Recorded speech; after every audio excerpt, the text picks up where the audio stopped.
Hai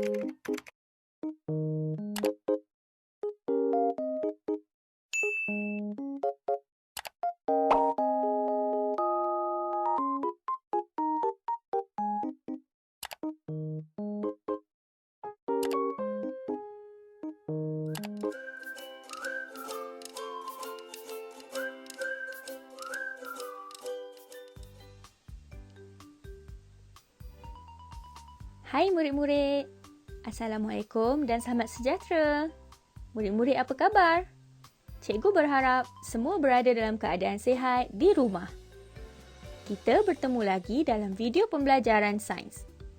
Cikgu berharap murid-murid akan menonton video ini hingga ke akhirnya.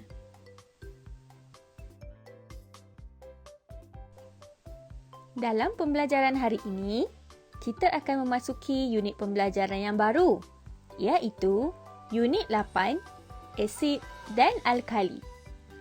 Kita akan belajar tentang asid, alkali dan neutral. Murid-murid boleh merujuk buku teks di halaman 105 sehingga 108.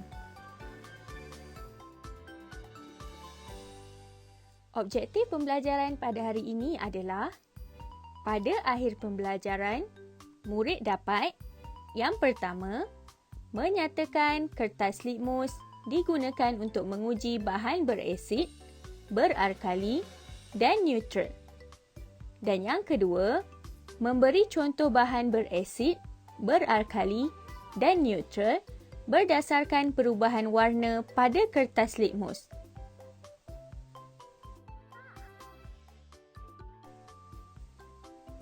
Mari kita ke aktiviti yang pertama, iaitu menyatakan kertas litmus digunakan untuk menguji bahan berasid, beralkali atau neutral. Sebelum itu, mari kita lihat gambar ini. Mengapakah reaksi muka mereka berubah apabila merasai buah lemon dan air kopi tanpa gula? Apabila kita makan atau merasa sesuatu yang masam dan pahit, kita pasti akan menunjukkan reaksi muka seperti mereka.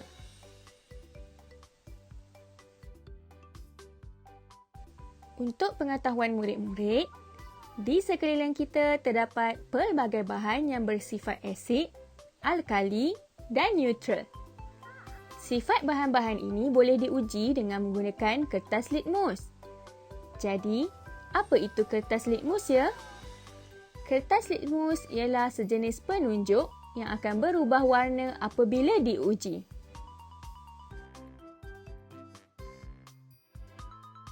Kertas litmus mempunyai dua warna, iaitu merah dan biru. Murid-murid, kertas litmus ini akan dititis dengan larutan bahan yang ingin diuji.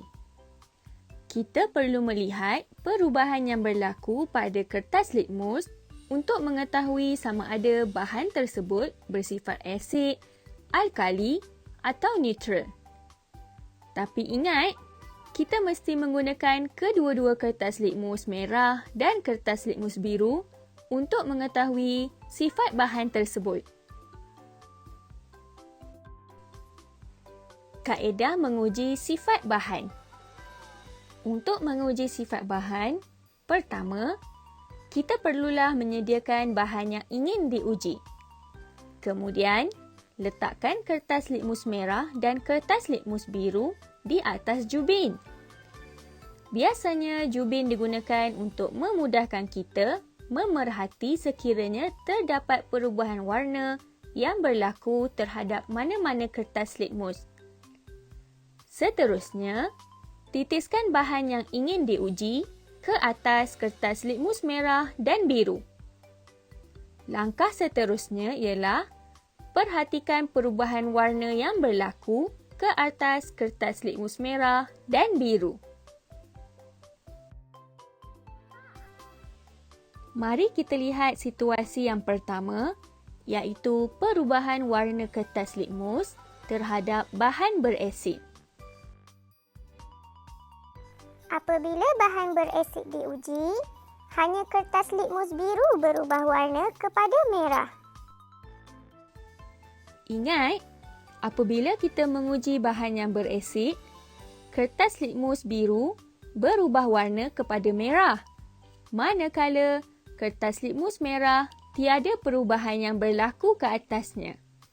Jadi, inilah perubahan yang berlaku sekiranya kita menguji bahan yang berasid.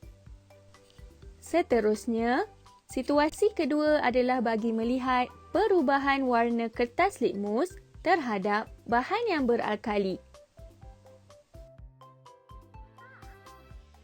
Apabila bahan beralkali diuji, hanya kertas litmus merah berubah warna kepada biru. Apabila kita menguji bahan beralkali pula, tiada perubahan yang berlaku pada kertas litmus biru. Sebaliknya, kertas litmus merah akan berubah menjadi warna biru. Situasi yang terakhir pula merupakan perubahan warna kertas litmus terhadap bahan yang neutral.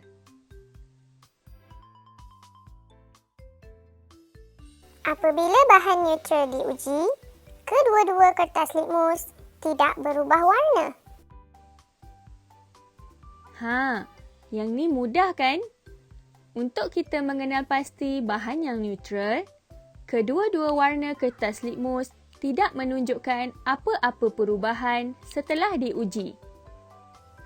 Kertas litmus merah kekal yang berwarna merah, manakala kertas litmus biru kekal berwarna biru.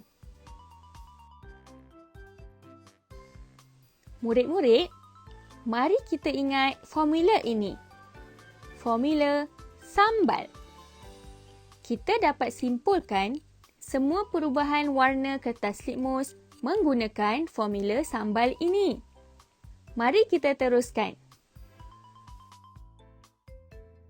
Lihat huruf-huruf ini. S, A, M, B, A, L.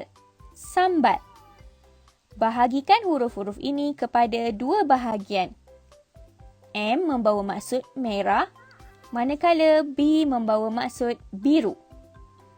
SA merupakan perkataan asid yang dieja secara terbalik. AL pula membawa maksud alkali. Bermakna, sekiranya kertas litmus biru berubah menjadi merah dan kertas litmus merah kekal merah, ia membawa maksud bahan yang diuji bersifat asid. Seterusnya, sekiranya kertas litmus merah telah berubah menjadi warna biru dan kertas litmus biru kekal warna biru, membawa maksud bahan yang diuji adalah bersifat alkali. Mari kita cuba sekali lagi. Kertas litmus biru bertukar menjadi merah dan kertas litmus merah kekal berwarna merah bermakna bahan yang diuji bersifat asid. Kertas litmus merah bertukar menjadi biru dan kertas litmus biru kekal berwarna biru bermakna bahan bersifat alkali. Kemudian, sekiranya tiada perubahan, kertas litmus merah tetap berwarna merah dan kertas litmus biru tetap berwarna biru bermakna bahan yang diuji bersifat neutral. Mudah kan? Sekarang, mari kita ke aktiviti kedua iaitu memberi contoh bahan berasid, beralkali dan neutral berdasarkan perubahan warna pada kertas litmus. Mari kita lihat. Antara bahan berasid adalah cuka, jus anggur, minuman berkarbonat dan madu. Lihat di setiap gambar. Kesemuanya menunjukkan kertas litmus merah masih merah dan kertas litmus biru telah berubah menjadi merah. Menggunakan formula sambal tadi, kedua-duanya berakhir dengan merah. Oleh itu, kesemua bahan itu bersifat asid. Antara contoh bahan beralkali pula adalah kapur, sabun pencuci, putih telur dan soda bikarbonat. Berdasarkan gambar, dapat kita lihat bahawa kertas litmus merah berubah menjadi biru, manakala kertas litmus biru tetap menjadi biru. Berbalik kepada formula sambal, kedua-dua hasil kertas litmus telah bertukar menjadi biru. Jadi, bahan tersebut merupakan bahan yang bersifat alkali. Seterusnya adalah bahan neutral. Contoh-contohnya adalah air mineral, susu segar, minyak masak dan air garam. Kesemua bahan itu telah diuji dan telah diberikan masa supaya larutan terserap pada kertas litmus merah dan biru. Hasilnya, masih tiada perubahan warna yang berlaku. Maka, bahan-bahan ini bersifat neutral. Seterusnya, mari kita ke aktiviti yang ketiga iaitu menguji bahan menggunakan kertas litmus. Antara alat dan bahan yang diperlukan adalah kertas litmus merah dan biru, kertas turas, corong turas, penitis, bikar, piring Petri dan jubin.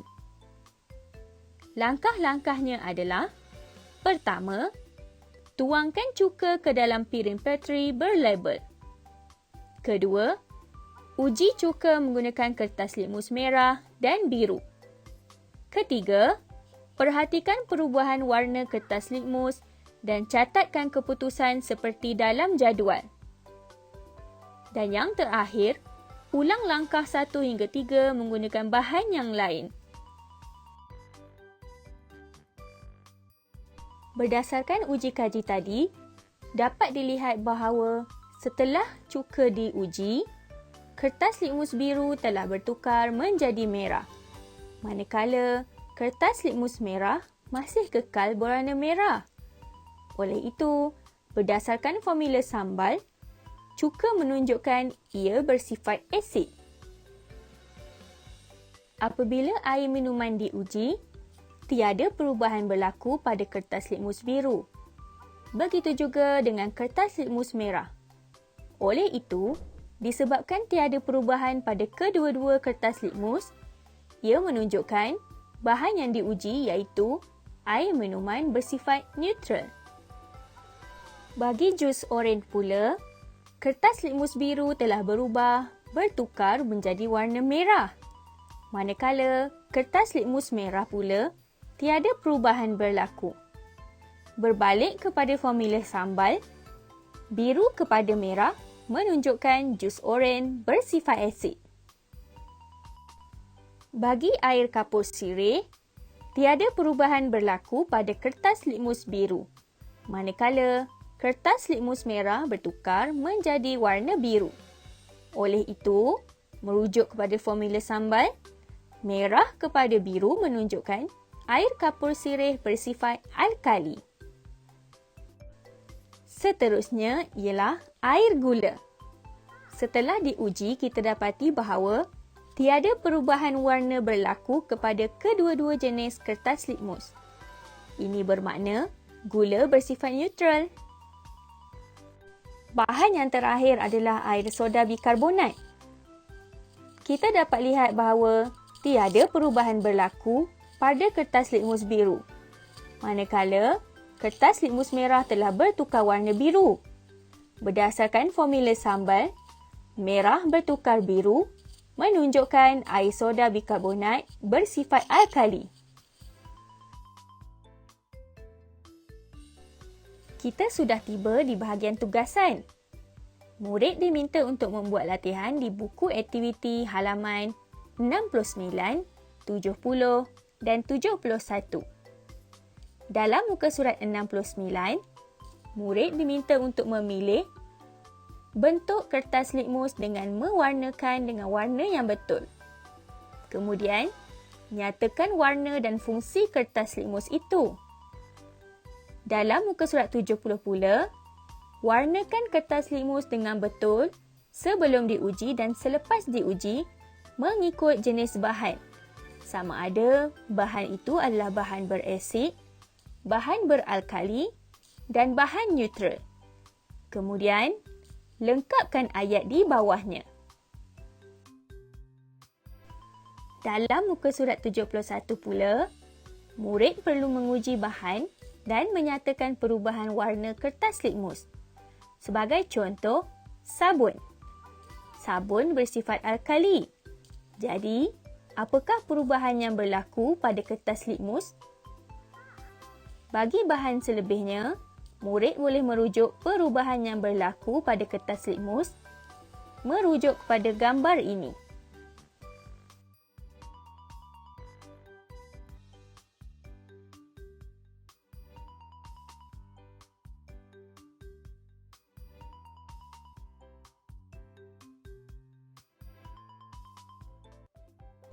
Kita sudah berada di akhir pembelajaran.